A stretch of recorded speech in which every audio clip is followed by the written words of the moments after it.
ايوا هذا غير انا جاي نوري لكم ازين الاماكن في صحراء تامن راست، اماكن حتى ل 90% من الجزائريين مازال ما يعرفوهاش. بدايه بهذا الشلال موجود وسط الصحراء، شلال تمكريست، الماء ديالو مازال يتدفق رغم قله الامطار. يوفغلال هو هذا المكان الجميل اللي جينا نعمروا منه الماء. معنى يوفغلال يعني احسن حاجه يتخزن فيها الماء، اما اغلال فهو الصحن اللي تشرب منه الحيوانات.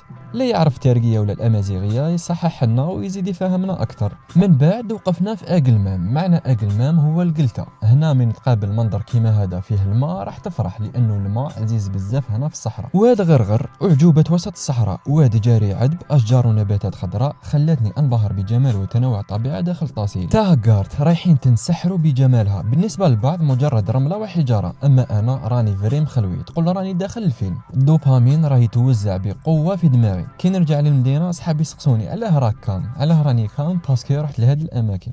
واد تين ترابين تلقاو فيه لوحات قديمة جدا، رسومات محفورة تعود لآلاف سنين، أبرزها واحد القرن المنقوش بدقة جد عالية. أفيلال كنت هدرت عليه ديجا، هو مسطح مائي رائع في قلب الأتاكور. الخلوي هنا مش نورمال ومازال نزيد نبارطاجي عليه إن شاء الله.